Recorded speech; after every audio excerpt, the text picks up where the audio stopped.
गजा पर इसराइली बमबारी से मजीद 400 फ़लस्तीनी शहीद। 20 रोज से जारी इसराइली हमलों में शहीद फ़लस्तीनियों की तादाद 7,000 से ज़ायद हो गई।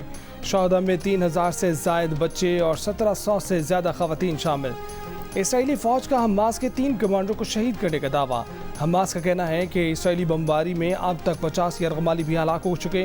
फ़लस्तीनी रेड क्रॉस का कहना है कि रफ़ा क्रॉसिंग से इंसानी इमदाद ज़रूर गजा में दाखिल हो रही है, लेकिन फ्यूल नहीं पहुँच रहा। इसराइल ने गजा में ईंधन में रसाई ये कहकर रोक रखी है कि हमास उसे जंग के लिए इस्तेमाल कर सकता है। बरतानवी तंजीम ऑक्सफैम का कहना है कि इसराइल गजा का मुहासरा जारी रखकर भूख को जंगी हथियार के तौर पर इस्तेमाल कर रहा है।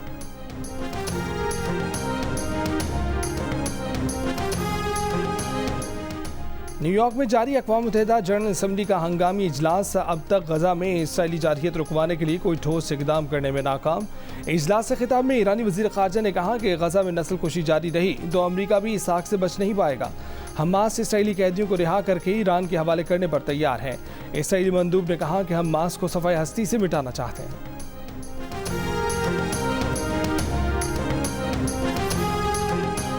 लाहौर के इलाके शाहदरा में पुलिस और डाकुओं में मुबैना मुकाबला, मतलूब डाकू हलाक, 2 डाकू फरार। बदामी बाग में भी मुबैना पुलिस मुकाबले में 1 डाकू मारा गया, साथ ही फरार हो गया। पुलिस के मुताबिक डाकुओं ने शहरी से मोटरसाइकिल छीनी थी। रोकने पर डाकुओं ने पुलिस पर फायरिंग कर दी। फायरिंग के तबादले में 1 डाकू अपनी साथी की गोली लगने से मारा गया। हलाक डाकू कत्ल, डकैती समेत दर्जनों वारदातों में मतलूब था।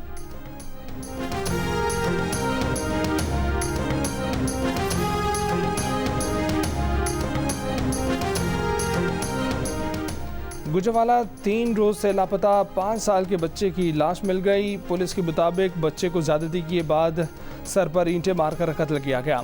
लाश पोस्टमार्टम के लिए अस्पताल मुंतकिल कर दी गई। ज्यादती और कत्ल का मुलजिम गिरफ्तार कर लिया गया।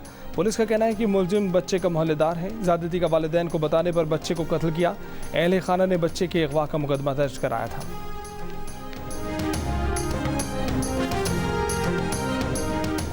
इस्लामाबाद हाई कोर्ट ने चेयरमैन पीटीआई की साइफर केस का ट्रायल रोकने की दरख्वास्त मुस्तरद कर दी। साइफर केस में फर्दर जुर्म आयद करने के खिलाफ दरख्वास्त निपटाते हुए कहा कि चेयरमैन पीटीआई को शफाफ ट्रायल का हक दिया जाए। ऑफिशियल सीक्रेट एक्ट के तहत कायम इसी मुकदमे में चेयरमैन पीटीआई की जमानत पर रिहाई की दरख्वास्त पर फैसला आज सुनाया जाएगा।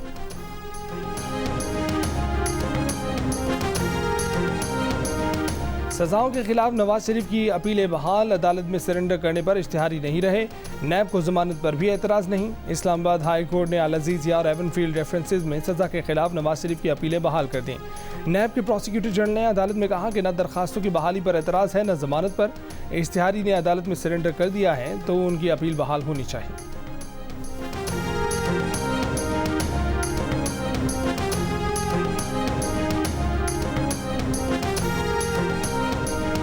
नवाज शरीफ लाडले के लिए सारे रिलीफ और बाकियों के लिए सख्ती। स्पेशल इंसाफ क्या सिर्फ शरीफों के लिए है? पीटीआई के सदर परवेज इलाही का शिकवा। लाहौर कचहरी में पेशी पर गुफ्तगू में कहा कि शरीफों ने हमेशा जजेस के खिलाफ सख्त बातें की हैं।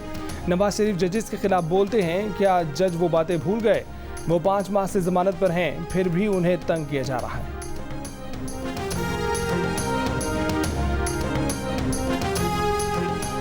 तहरीक इंसाफ के रहनुमा असद कैसर और अली मोहम्मद खान की मौलाना फजल रहमान से मुलाकात। ज़राए के मुताबिक मुलाकात में मुल्क की सियासी सूरत हाल समेत अहम अमूर पर तबादला ख्याल किया गया।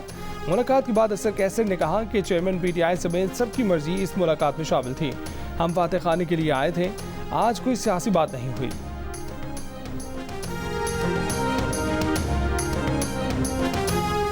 निगरां वज़ीर आज़म अनवारुल हक काकड़ से अमरीकी सफ़ीर डोनाल्ड ब्लूम की मुलाकात। गैर कानूनी मुकीम गैर मुल्कियों की वापसी, इंतखाबी अमूर और गजा समेत दीगर अहम अमूर पर तबादला ख्याल। वज़ीर आज़म ने मईशत के इस्तेहकाम समेत अहम तरजीही अमूर से आगाह किया। निगरां वज़ीर आज़म का पाकिस्तान और अमरीका के दरमियान मजबूत ताल्लुकात की अहमियत पर जोर। मकबूजा कश्मीर पर भारतीय कब्जे की तल्खियात में मुजफ्फराबाद में मशल बरदार रैली। जम्मू कश्मीर के बड़े हिस्से पर भारत के गासिबाना कब्जे को 76 साल बीत गए। निगरां वज़ीर आज़म अनवारुल हक काकड़ का यौम स्याह कश्मीर के मौके पर पैगाम। कहा कि 27 अक्टूबर 1947 को भारत ने अपनी फ़ौजों को मकबूजा कश्मीर में उतारा। भारत ने 5 अगस्त 2019 से एक मज़मूम मुहिम का आगाज़ कर रखा है। ये गैर कानूनी इक़दाम सलामती कौंसिल की करारदादों और जिनेवा कन्वेंशन की खिलाफ वर्जी हैं। क्रिकेट वर्ल्ड कप के सेमीफाइनल तक रसाई के लिए आज पाकिस्तान को जनूबी अफ्रीका को पछाड़ना होगा। अहम मैच जीतने के लिए टीम पाकिस्तान की चेन्नई में प्रैक्टिस। पाकिस्तान अपने बाकी चारों मैच जीत गया तो बआसानी सेमीफाइनल तक रसाई हासिल करेगा। 2 मैचेस हारने पर कौमी टीम को अगर मगर की सूरत हाल का सामना होगा।